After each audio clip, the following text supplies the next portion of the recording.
நான் யாரு? நான் எங்க இருக்கேன்? பண்றதெல்லாம் பண்ணிட்டு ஒன்னும் தெரியாத பப்பா மாதிரி முழிக்கிறான் பாரு.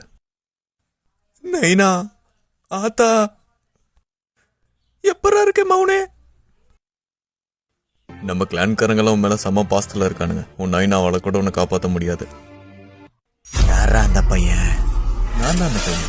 எனக்காண்டிதான் காத்து நின்றோம். வணக்கண்டா மாப்பிள்ள. சொர்க்கத்திலேயாவது கொஞ்சம் சிரிங்களேண்டா. மச்சான், இவன் நம்மளை மட்ட பண்ணனால தானே கல்யாண நாள். அங்காளி எப்படி இருக்க? ஆசையா மல்லிப்பூ எல்லாம் வாங்கிட்டு வந்தேன். வந்து பார்த்தவன் எல்லாரையும் மட்ட பண்ணிட்டான்டா. நெல்ரா ஃபுக்காக்கு மௌனே, எங்களை ரொம்ப நேரம் காக்க வச்சுட்ட. நீ பண்ண வேலைக்கு உன்னை கைமா பண்ணி கடைய போறோம்டா. நீ ஏறி ஆடிட்டாச்சி, இது நம்ம காலம். உனக்கு சப்போர்ட்டுக்கு நான் இருக்கேன். இவனா வில்லங்க பிடிச்சவனாச்சே. அடி பொலி அடி பொலி. நீ அவங்க சங்கல செஞ்ச சம்பவத்தை பார்த்து நான் உன்னோட பெரிய ஃபேன் ஆயிட்டாச்சி. இந்த ஆளு திருந்தவே மாட்டான் போல. நான் முன்ன சொன்ன மாதிரி தக்காளி எப்படி முளைச்சதுங்கிறதுலாம் முக்கியம் இல்லை, சமைச்சோமா சாப்பிட்டோமான்னு இருக்கணும். சரி, உன்னோட மௌனை விட்டுறோம். அதுக்குன்னு மழுப்புறங்கிற பேர்ல மண்ணை சுட்டு ஏத்திட்டு இருக்காது, சரியா? இப்ப இதுக்கு யார் பொறுப்பு ஏத்துக்கிறது? அடச்ச, அந்த சனிய சாஸ்கே கையிலையா நான் சாகணும். அந்த உச்சிக்காகலான சேர்ந்தவனுக்கு மட்டும் என்கிட்ட கிடைச்சானுங்க, கும்மு கும்முன்னு கும்மி கண்டம் துட்டமா வெட்டி களைச்சு போட்டுருவேன். நாங்க என்ன சீட்டு கட்டா கழிச்சு போடுறக்கு?